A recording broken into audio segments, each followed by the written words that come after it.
लिया है। SIT team भी मौके पर पहुंच चुके हैं। इस वक्त की सबसे बड़ी खबर आप तक पहुंचा रहे हैं। दिनेश एमएन के सुपरविजन में ही एसआईटी का गठन किया गया है और उन्होंने मौके पर पहुंचकर जायजा भी लिया है, मौका मुआयना किया है, पहुंचे हुए वहां का जायजा ले रहे हैं, हालातों को जांच परख रहे हैं। एसआईटी टीम भी बताया जा रहा है कि मौके पर पहुंच चुकी है। उन्हीं के साथ में अब इस मामले की जांच जो है वो और तेज कर दी जाएगी। एसआईटी का गठन क्योंकि कर दिया गया है और दिनेश एमएन के नेतृत्व में ही बताया जा रहा है कि एसआईटी का गठन किया गया है। संवाददाता विष्णु लगातार हमारे साथ जुड़े हुए हैं मास हॉस्पिटल के बाहर से। विष्णु, दिनेश एमएन के सुपरविजन में एसआईटी का गठन किया गया, जांच और तेज करने की बात कही जा रही है। लोग आश्वासित हैं इससे या फिर नहीं, जानकारी दीजिए।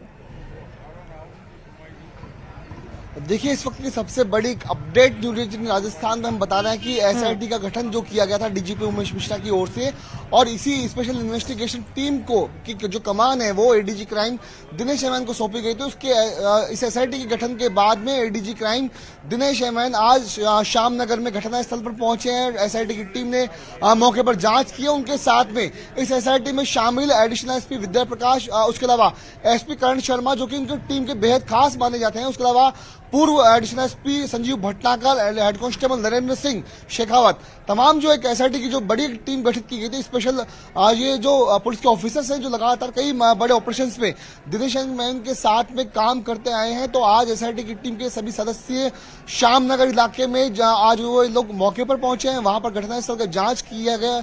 फुटेज जो है एक बार वापस से देखें लगातार, उसके अलावा जो फुटेज जो आसपास के नजर आए उन सभी की जांच, मौके की पड़ताल, उसके अलावा जो खोल जिस तरह से बरामद हुए उन सभी की जांच को आज एसआईटी ने वहां पर जाकर के खंगाला है। उसके अलावा जो एफएसएल की टीम में जो भी अब तक की जांच जो तथ्य सामने आए थे, जो फुटेज सामने आई थी, पुलिस की प्रारंभिक पड़ताल में जो तक बातें सामने आई उन सभी का गहराई से एडीजी क्राइम दिनेश एमएन की टीम ने वहां पर बातचीत की, जानकारी जुटाई और उसके बाद अब ये क्राइम ब्रांच की स्पेशल इन्वेस्टिगेशन टीम इस पूरे मामले में जांच में जुट गई है। सबसे बड़ी अपडेट हम बता रहे हैं कि एडीजी क्राइम दिनेश एमएन आज स्पॉट पर पहुंचे हैं, उस स्पॉट पर जो कि श्यामनगर इलाके में है, और वो मकान जहां पर कल दिन दहाड़े मिलने के बहाने राजपूत नेता, सर्व समाज के नेता सुखदेव सिंह गोगामेड़ी की हत्या ताबड़तोड़ फायरिंग करके कर दी गई थी। तो महज 24 घंटे की बीता चुकी मामला जब गरमाने लगा, प्रदेश में जो आंदोलन वो उग्र रूप लेने लगा, लगातार कई जगहों पर धरना प्रदर्शन हुए, उसके बाद एसआईटी का जो गठन है वो डीजीपी ने किया। साथ में 5-5 लाख रुपए का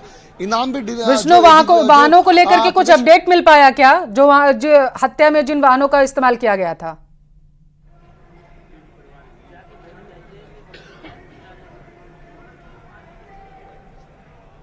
विष्णु, आवाज पहुंच रही है अब तक? जी बोलिए। चलिए ठीक है, आपके पास आऊंगी, लेकिन इस वक्त की बड़ी खबर पहले दर्शकों को बता देते हैं। सभी मांगों पर मौखिक सहमति बनी है। परिवार ने लिखित सहमति की मांग की थी। अभी हमारे संवाददाता रोशन इस मामले की जानकारी दे रहे थे, कह रहे थे कि आगे अंदर जो मीटिंग चल रही थी, परिवार जो है लगातार इस मांग कर रहा था। 8 मांगे रखी गई थी। परिवार ने प्रशासन के सामने 8 मांगे रखी और मांग की कि इन 8 मांगों को लिखित में आश्वासन के रूप में माना जाए और उन्हें दिया जाए। सभी मांगों पर मौखिक सहमति बन चुकी है, ऐसी जानकारी सामने निकल कर आ पा रही है। परिवार की तरफ से पुलिस प्रशासन के सामने 8 मांगे रखी गई थी। रोशन लगातार हमारे संवाददाता वहां से जुड़े हुए थे और लगातार अपडेट दे रहे थे। रोशन, बड़ी खबर है, ये मौखिक रूप पर मान ली गई है मांगे। रोशन, देखिए, बिल्कुल मैं बताना चाहूंगा, इस पूरे मामले के अंदर पुलिस कमिश्नर की ओर से पहल की गई थी, जिसमें राजेंद्र राठौड़ मौजूद थे, इनके जो परिवार के जो सदस्य यहां पर मौजूद थे, जिसमें एसआईटी का गठन हो, जो एफआईआर रिपोर्ट है उसमें जो इससे जो गैंगस्टर्स हैं उनसे जो जुड़े हुए जो लोग हैं उनका एफआईआर में नाम हो, और ये जो पूरा जो केस है एक तरीके से कहा जा सकता है कि स्पेशल रूप से यहाँ पर चले। इसी को मद्देनजर रखते हुए यहाँ पर दिनेश एमएन को यहाँ पर जिम्मेदारी दी गई है। अभी मेरे सहयोगी बता रहे थे कि दिनेश एमएन ने अब इस पूरे मामले के अंदर मोर्चा संभाला है। पुलिस की जो अलग अलग जो टीमें हैं उसकी क्या कुछ रिपोर्ट है, परिवार को जो सुरक्षा मुहैया करवाई जाए, जो सुखदेव सिंह गोगामेड़ी है और जो एक अन्य जो मृतक है उसके परिवार को मुआवजा दिया जाए, साथ ही साथ में इस जो पूरे मामले की या तो सीबीआई जांच हो या फिर जो जुडिशियल इंक्वायरी हो, इस तरीके की जो परिवार की ओर से जो मांगे थी लगभग बताया जा रहा है कि उन मामलों के ऊपर सहमति बनी है। लेकिन परिवार की ओर से ये कहा गया है कि उन्हें ये सब लिखित में चाहिए, समाज के बीच में चाहिए, ऑफिशियली रूप से चाहिए। है। इसमें कोशिश ये की जा रही है कि पुलिस की ओर से भी कहीं ना कहीं लगातार पुलिस की ओर से जो उच्च अधिकारी है उनकी ओर से कोशिश यहां पर की जा रही है कि इस पूरे मामले के अंदर सहमति बने। मैं मेरे सहयोगी से यहां पर कहूंगा, मानसिंह यहां पर दिखाने की कोशिश करेंगे। यहां पर ये जो पूरी जो मेट्रो मास हॉस्पिटल के बाहर कहा जा सकता है कि जो पूरी जो सड़क है सभा स्थल के रूप में यहां पर तब्दील हो गई है। लोगों के बीच में यहां पर जो समाज के जो लोग हैं वो अपनी यहां पर जो बात कह रहे हैं, आप यहां पर देख पा रहे हैं। यहां पर लोग जो जी आप तस्वीरें भी दिखाइए रोशन, और अगर हो सके अगर पहुंच पाए किसी समाज के पदाधिकारी के पास तो पहुंचिएगा, उनसे बातचीत करिएगा और ये बात उनसे बोलिएगा, जानकारी लेने की कोशिश करिएगा कि उनका रिएक्शन इस मामले पर क्या है कि मौखिक रूप पर 8 मांगे जो परिवार की तरफ से रखी गई थी उनको कहीं ना कहीं मान लिया गया है। हालांकि परिवार ने लिखित में मांगे पूरी करने की बात कही है, लिखित में मांगा है आश्वासन। इसको लेकर के बात करिएगा किसी समाज के पदाधिकारी से। फिलहाल विष्णु लगातार हमारे साथ जुड़े हुए हैं मेट्रो मास अस्पताल के बाहर से। विष्णु, परिवार की तरफ से मांग की गई कि लिखित में आश्वासन दिया जाए, हालांकि पुलिस प्रशासन ने मौखिक रूप पर आश्वासन मान लिया है कहीं ना कहीं। आप कहां पर मौजूद है, जरा बातचीत करिएगा इसके बारे में लोगों से। बयान कई सारे आए थे लेकिन मेरे पास अभी रिकॉर्ड नहीं है वो। हाँ तो मैं वही कह रहा हूँ, बाइट मेरे पास या तो विष्णु से संपर्क करने की कोशिश करेंगे। फिलहाल रोशन लगातार हमारे साथ जुड़े हुए हैं, तस्वीरें भी रोशन दिखा रहे हैं लगातार किस तरीके से जो समाज के पदाधिकारी हैं और लोगों से बातचीत कर रहे हैं। बड़ी संख्या में लोग वहां पर मौजूद हैं। ये बिल्कुल देख सकते हैं यहाँ पर जो महिपाल सिंह जो मकराना है वो यहाँ पर जो लोगों से यहाँ पर गुजारिश कर रहे हैं कि लोग संयमित रहें। समाज की ओर से ये मैसेज देने की कोशिश की जाए कि जो समाज जो है अनुशासित है, किसी भी तरीके का कोई दंगा नहीं होना चाहिए। यहाँ पर जो यही जो समाज है वो यहाँ पर इसी जाजम के ऊपर बैठकर निर्णय लेगा, निर्णय करेगा, इस तरीके की अपील यहाँ पर की जा रही है। और आप यहाँ पर देख रहे हैं कि जो तमाम जो यहाँ पर जो लोग हैं, तमाम जो युवा हैं वो संयमित होकर यहाँ पर जो महिपाल सिंह जो मकराना है उनके यहाँ पर बात सुन रहे हैं। किन किन मामलों के ऊपर चर्चा हुई है उनके ऊपर चर्चा यहाँ पर की जा रही है, क्या कुछ निर्णय यहाँ पर लिया जाए, वो उन तमाम इस तरीके के जो मुद्दे हैं, तमाम जो मांगे हैं वो यहाँ पर मौजूद हैं। राजपूत समाज की यहाँ पर जो महिलाएं हैं वो भी बड़ी संख्या में यहाँ पर पहुंची है। तो आप तस्वीरों के अंदर देख सकते हैं यहाँ पर जो सुखदेव सिंह गोगामेड़ी है, उनके जो चाहने वाले हैं, उनके जो समर्थक हैं, उनका बड़ा हुजूम यहाँ पर देखने को मिल रहा है।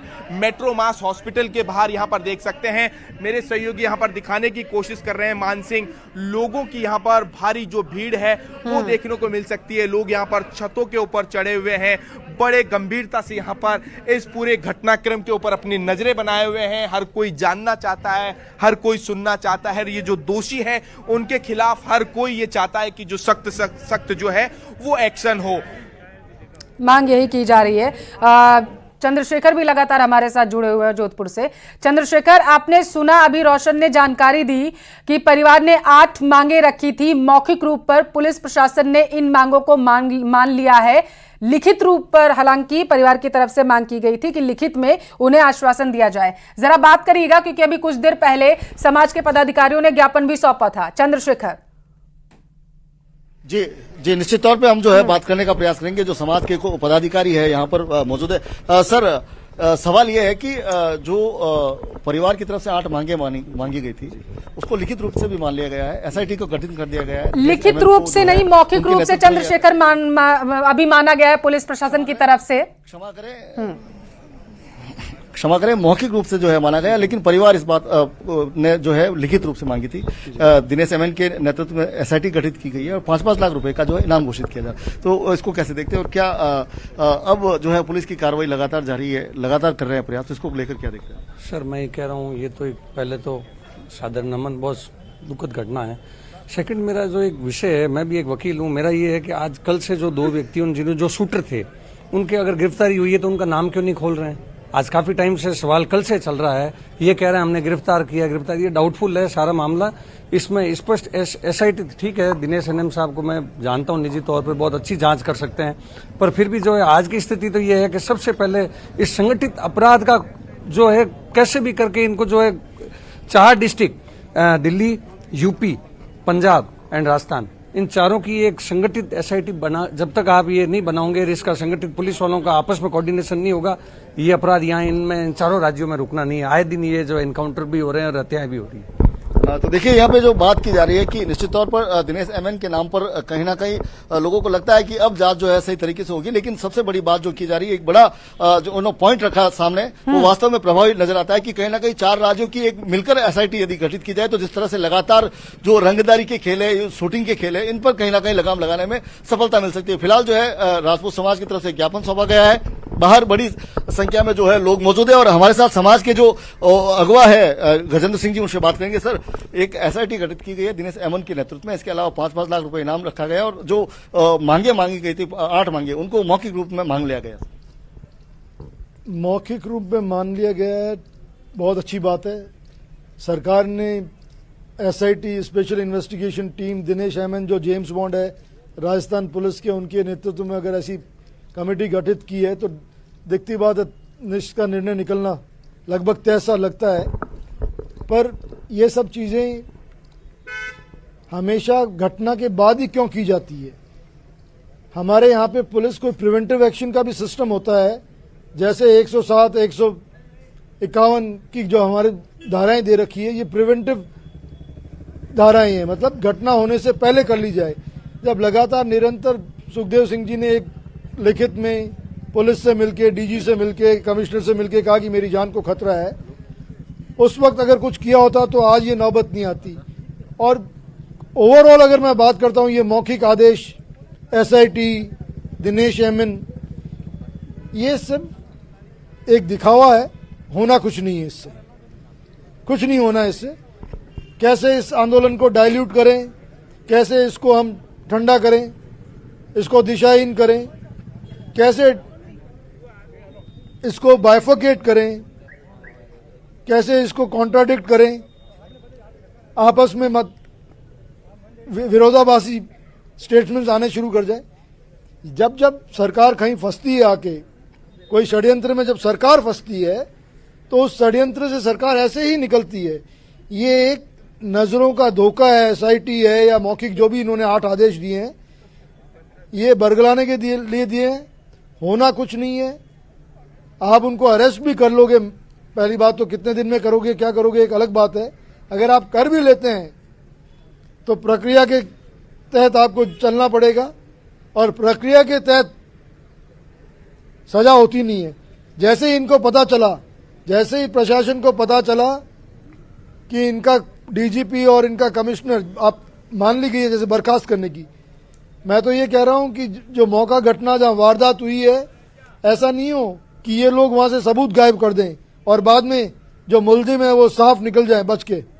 इसलिए सबसे पहले तो जो घटना जिस जगह पे हुई है उसको कॉर्डन किया जाए, उसको सील चिप, नहीं तो सबूतों के तौर पे आप ढूंढने जाओगे कुछ नहीं मिलेगा। एमएन साहब से मेरा इतना ही निवेदन है, आप काफी इंटेलिजेंट आदमी है, आपकी पूर्व में भी हमने देखा आपकी वर्किंग को, तो सबसे पहले मौका वारदात की तस्दीक की जाए, वहां से सबूत इकट्ठे किए जाए, क्योंकि 5 दिन बाद आपको वहां कुछ नहीं मिलना है और आपके ही लोग वो गायब करेंगे क्योंकि उनके फंसने की पूरी संभावना है। इसलिए इतना ही मेरा कहना है। जय हिंद, जय मारवाड़। देखिए, जो लगातार मांग जो है यहाँ पे जारी और फिलहाल जो है ज्ञापन सौंप दिया गया है राज्यपाल के नाम और अब बिल्कुल आरोपियों को पकड़ने की मांग जो है वो लोगों के द्वारा चंद्रशेखर की जा रही है। और